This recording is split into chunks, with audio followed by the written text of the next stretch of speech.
Good morning. Today we are going to have the discussion on human resource supply focused. In our previous classes, we had already discussed about the human resource demand focusing, what are the different methods we often follow. Now we will focus on human resource supply focused.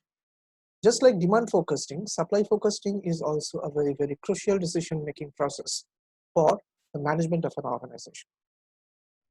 If I have calculated rightly the demand of the organization for the manpower for the upcoming accounting year, the organization needs to ensure the sources from which it will get the manpower. Now the sources are of two types, we already know. One is the internal source, second one is the external source. Now as far as the internal source is concerned, obviously the internal source means my existing employees. Now, how to utilize my existing employees? How to identify their performance level and how to help them having a better development inside the organization as well. To know that, we can refer to this particular PowerPoint slide.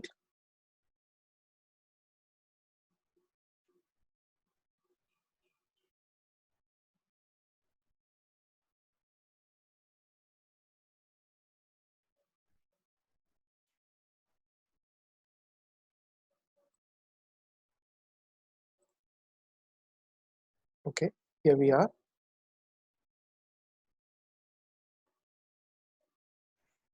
Okay, the manpower supply analysis.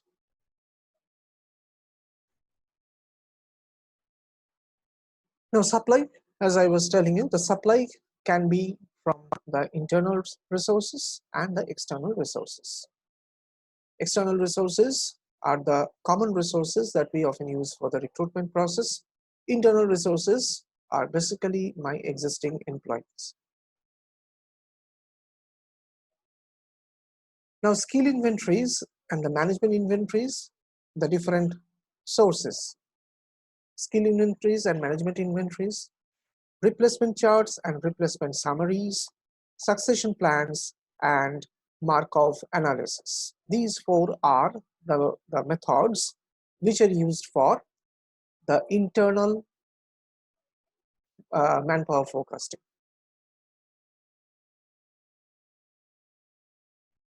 Now skill inventory and management inventory. What is a skill inventory first? The skill set of an employee is basically recorded.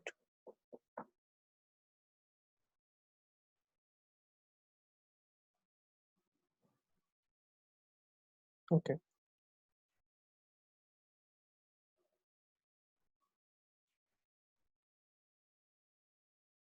Okay, so we were here. Now, skill inventories and management inventories. The employee's skill set should be properly documented in a database. And that particular database is known as the inventory. Inventory, all we know that basically it's a stock. So skill inventory is a stock of employee skills. Similarly, the management inventory is basically nothing but the stock or the inventory of the skill as well as the managerial attributes, the managerial parameters. For example, if an employee is good at decision making, if an employee is good at leadership, so these managerial parameters or the attributes are also stored in a database along with the skills. Skills for all. In addition to that, if an employee is exhibiting some managerial attributes or the parameters, that also will be included in the managerial inventory. Now in the first point, you can see that the skill inventories contain comprehensive information about the capabilities of the current employees, my current employees or the workforce, what they can do in terms of the skills. That has to be documented. It should be in a proper database. Data gathered from each employee include name, age, date of employment. So these are the different parameters that have been written here: educational background, previous work history, skills, abilities, interest. To be useful, skill and management inventories must be updated regularly. That's understandable, that if I do not update my inventory, it is of no use. I have to update my inventory regularly. So these are the main functions of the skills and management inventory. Now, how it is used? Basically, the database is ready. It has been made ready. Now, whenever I have a need, whenever according to the competency map, I have a need in terms of the KSA, that is the skill, knowledge, skill, and ability parameters. Now, I need to put or place the right person in a given position. So how to know that which individual is the right fit for that particular position? I have to refer to the database. The database is the skill inventory or the management inventory. It will supply me all the necessary data, as you can see here, the second point. And based on the information, I can identify a right person, and then I can place that right person in a proper position. So that is the application or the primary utility of the skill inventory and the management inventory. Replacement charts and the replacement summaries. Now the replacement chart, what does it mean? If you just go down the points listed, you can see that replacement charts are typically used to keep track of potential internal candidates. That's okay, that's fine. Now this is the most crucial part for the firm's most critical positions. Usually, although there is no hard and fast rule for that, but usually replacement charts are used for the higher organizational positions. So that is why the critical position in terms of the decision making, responsibility, the complexity of the job, all these have to be considered.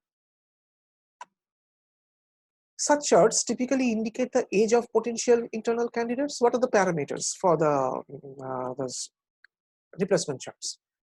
In case of skill inventory, we have seen there is a broad dimension of the parameters. The multiple parameters have been considered: age, skill, and all. Here, actually, we are limiting the parameters within three. First of all, the age. Second one will be the current performance standard or the current performance level. And the third one will be the promotion potential. Age, we understand. What is the implication of that parameter? I will discuss later. Current performance level, you all understand that if a person is performing well, obviously he will be eligible for a critical position. Now, what does it mean by promotion potential? A person may be young, a person may be energetic, a person may be showing a very good performance level at the present point of time, but he may not have the leadership element in, or he may be little bit confused position, in a critical position, in a decision making position, he may not be able to do well. So that creates a problem. So the promotion potential, whether he is able to handle the higher position, that I must identify. So that is done through the replacement charts.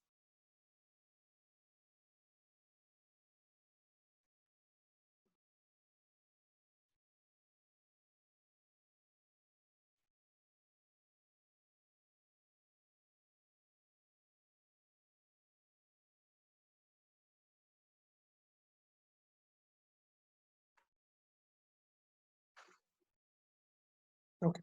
So now we can see a replacement chart with which we can explain that how it is actually executed. Now, president, obviously, it's a very, very critical position, the top position for an organization. The bottom level, it is the vice president human resources, executive vice president marketing, vice president finance. Any one of them can be promoted to the level of president. Now, who is the right fit. A single person cannot be taken to keep the competition open.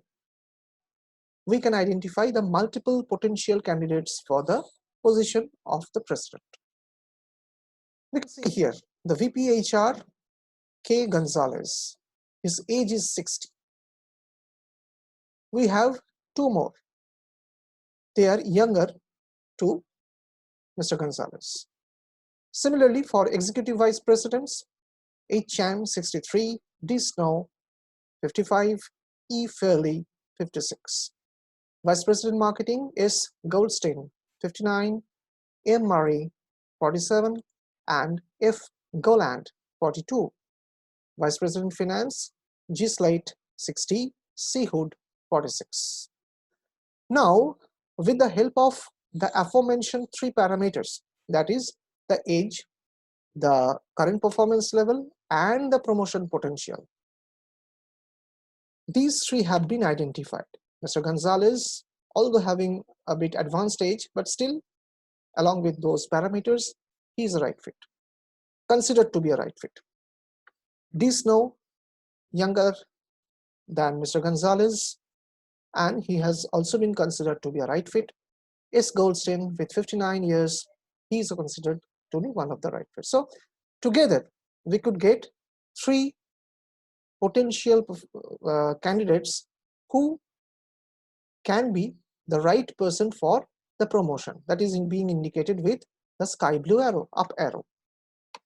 Okay. So this way I can prepare a replacement chart. Similarly, the lower level also having the multiple employees, the managers, where from the manager of this category, E. Furley, of 56 years, have been decided or considered to be one of the potential candidate for the next level. He can be, if he is executive, that information is not properly supplied, but he can be, because the promotion pathway is like this, he can move, he can go to the executive vice president level. Okay, so this way a replacement chart is actually prepared and drawn. There are other varieties more or less in line of the replacement charts.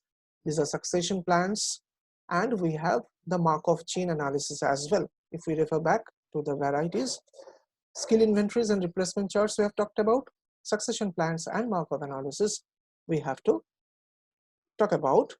In our next lecture session, I will cover this parts. Thank you. Stay safe.